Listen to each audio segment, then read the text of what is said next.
Hi there, Crystal Green here. I'm really happy and honored to be here with you in this special place. I'm a life coach and a mother of 8, a trauma survivor, and an advocate are a few things I'm known by the ladies that I serve. I have been through a series of tragedies.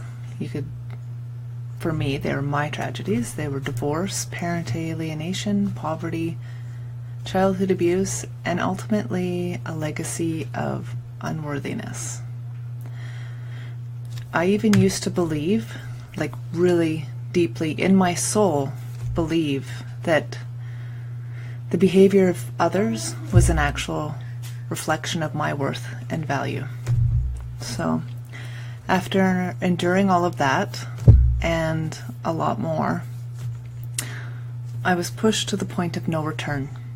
You know, that place where you have a choice to give up everything and everyone you love, or get back into being the person you're meant to be. The woman that you're meant to be.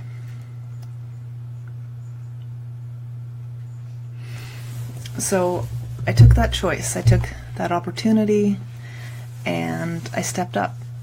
And I decided that I was going to live the life that I wanted. I was going to be the woman who was meant to serve, the mother who was meant to be a role model to her remaining children, the healer and the support system to others, and to be the woman I always knew I was. The woman that had slipped through the cracks during my breakdown, only to break through to the woman I am today.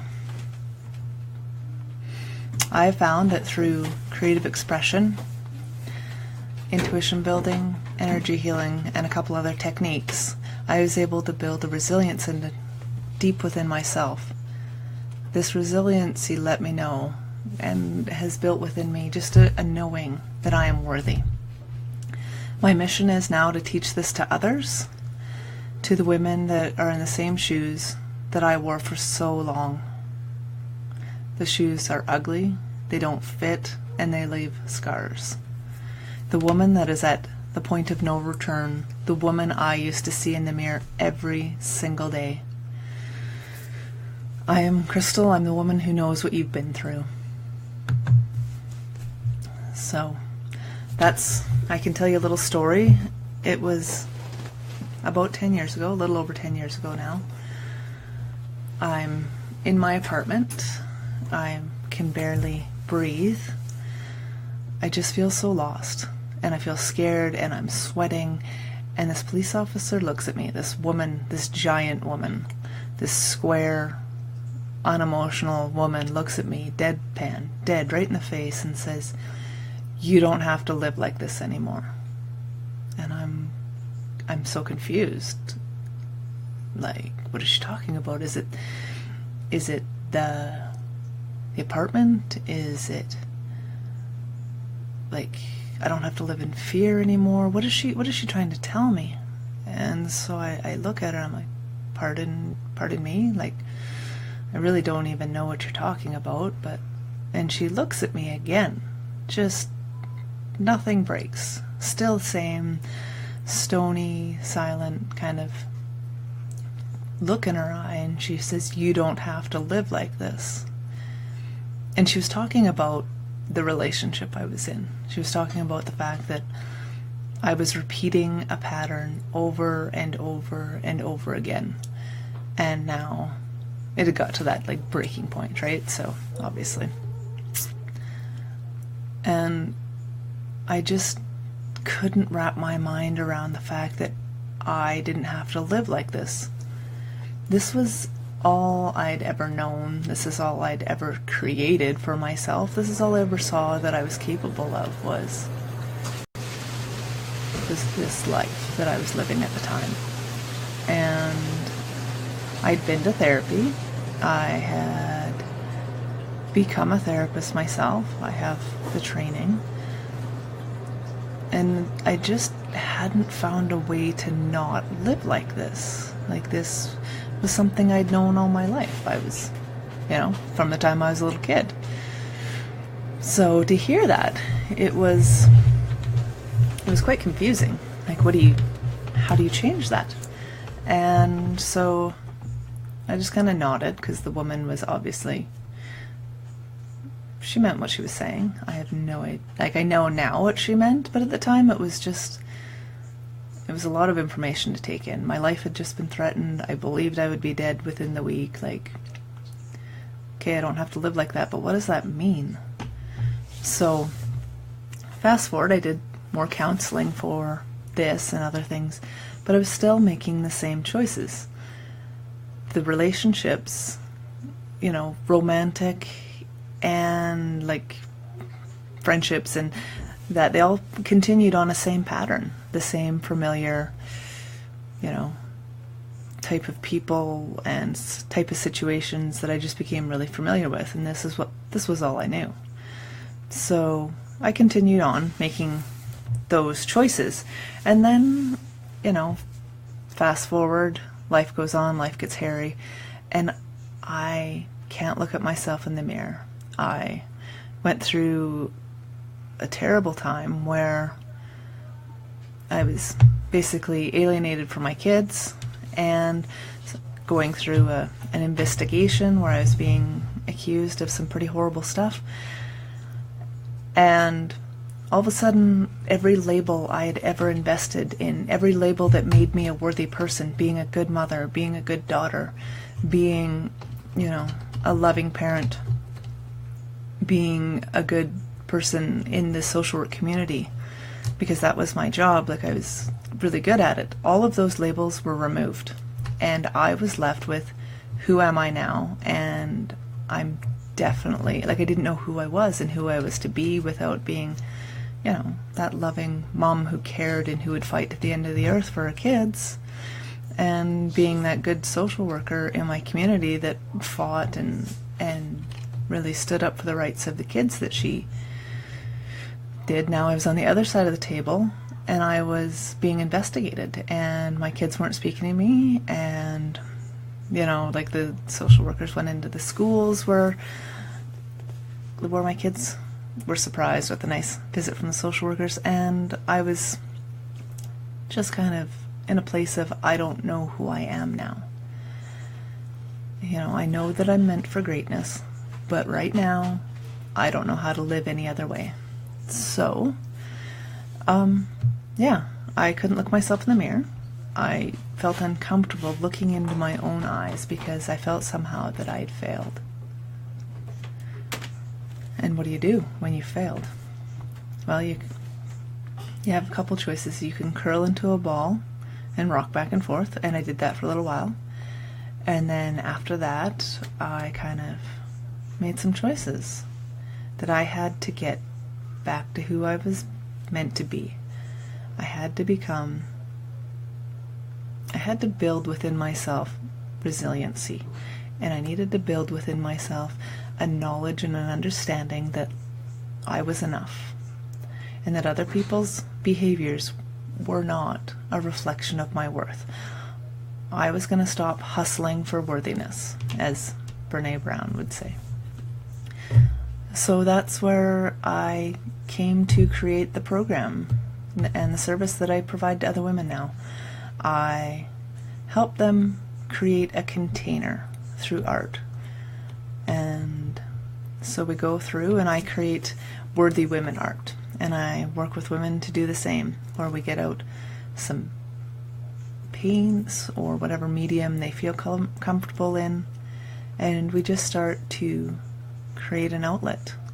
And art is really powerful because it communicates beyond words.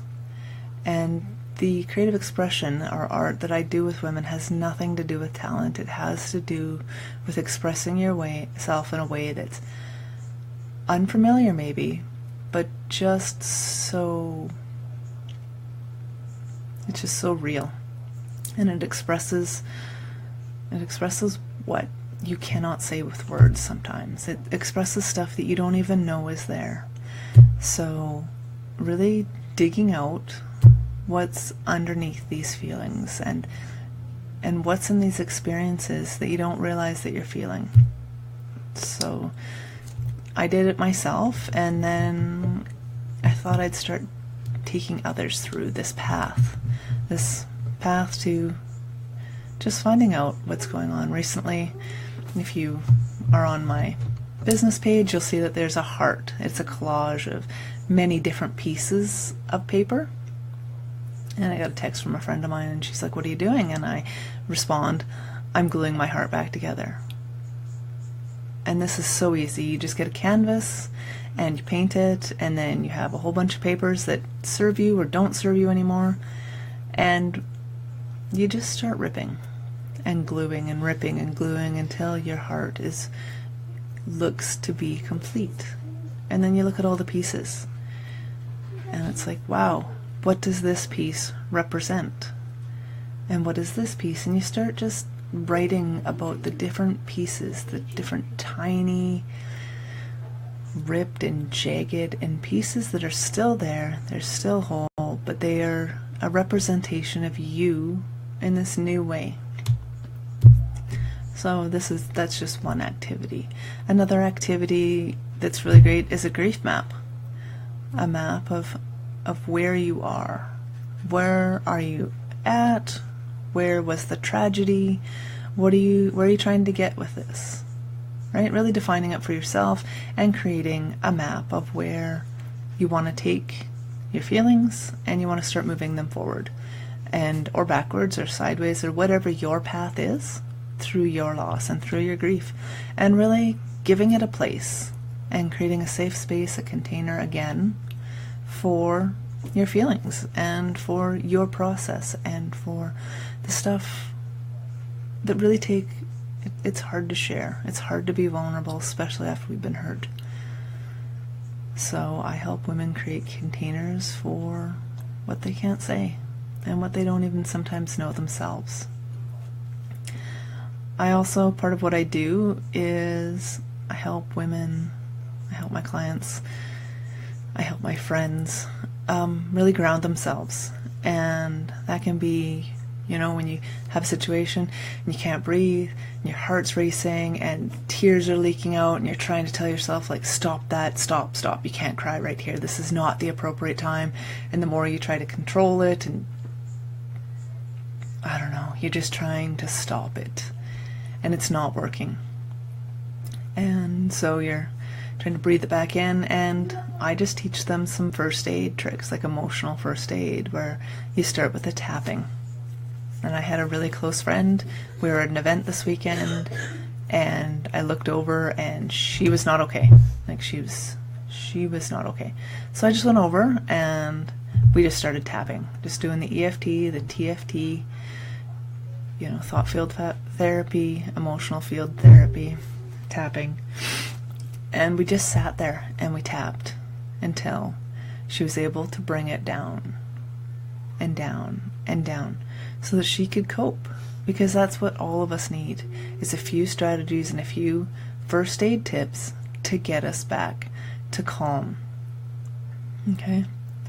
And then another part that I do with the women that I work with is we get out cards, angel cards or oracle cards or whatever we need to really just start to connect with the part of us that knows. The part of us that knows real truth, and the part of us that is connected to everyone and everything around us. We are one, and this is an experiment and a way to flip the cards, pray over them, flip them, and see what comes up. And see what comes up for us. It's not about my interpretation. Like, I get to obviously reflect back what I see and what I feel about it, but it's about a personal connection that the person who's receiving and who's turning over these cards is getting, and what they need to hear today. And so often, intuition we block it. We don't want to know. We feel something about this person, but we're just going to ignore that and let them prove themselves. And then afterwards we're like, oh my God, why didn't I listen to myself? Because I really did have the right answers. So I think intuition, creativity, and just emotional and spiritual and psychological first aid are really key. And so I know some of you are probably wondering, well, why would I go to see a coach and not a therapist? Well, great question. I just have to say that we live here and we live now, and the choices we make now are the ones that lead us forward. And therapy is kind of like more about going backwards and working through your stuff, and I totally see a point in that, and really releasing, and it's very important to do that work. My work is about acknowledging that pain and starting to move forward and getting you back on your path, and giving that pain its own container and creating a safe space for it, but starting to rebuild your life. Like, we can't spend the rest of our lives going backwards and living in that painful spot. That really cuts off of our purpose here. We're each here with a purpose. You have a mission, and it's time to put that stuff behind you, create a container, let it go, and then start to move into your purpose. Create a new vision. Create a new vision and have someone walk with you throughout that vision and along that path and say, hey, you know, you're kind of missing your goals. What's really going on? Is something holding you back? What is that about? And sometimes it's hey, I noticed this pattern. We got to let this go. You know, like, you have to find someone who's going to support you and who's going to get you. And not every woman who you've met and who knows your path, who knows your pain, who knows what you've been through, not every one of them's on your side. I just got to tell you that. I had an experience where I had a really close friend, and she walked with me during my whole separation, during my divorce. She made sure that my family, my pastor, everybody knew that my husband had been abusive towards me. And then after we stopped being friends, she helped him. She helped him in his stuff that he did, that was like the ministry and the kids not talking to me, and my community, you know, being on the other side of the desk with a social worker. Like, not every woman who's been in your situation is gonna get it and gonna be there for you. So just really pick your allies well, and, you know, reach out and make sure you have someone to walk with you as you create new vision, because your past doesn't equal your future unless you don't have a vision. Without a vision, you're just going to keep going. Like, I didn't have a vision. When she said you don't have to live like this, I didn't know what that meant, because I thought this is how you got your family back together. You just kept taking abuse, or you just kept taking it until the other person learned to stop abusing you, till the other person started to see your worth. And it doesn't work like that. But until I had a new vision of what my life could be like, I had no idea what that woman meant. It was foreign to me. So today, if you're in a situation or you've been over tragedy and you're coming through it and you're like, okay, I need to survive this, I need to find myself, and I need to transform myself. Start with looking at what your vision is. You know who my hero is? Me, 5 years from now. And for a while there, it was me 6 months, because I couldn't even imagine what my life would look like in 5 years.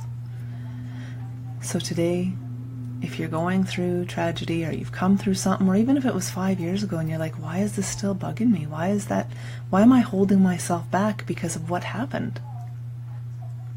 Find someone to walk with you. Get out some paper, get out some crayons, and just start making a map of where you are to where you want to be. You don't have to live like this. But in order to not live like this, you need a new vision. If you want to get to know me more, you can find me on my business page, Worthy Women Art and Coaching. You can friend me, Crystal Holly Green. I am so happy to have had you here today and to be able to be part of this event. So I'm wishing you only the best today. Thank you.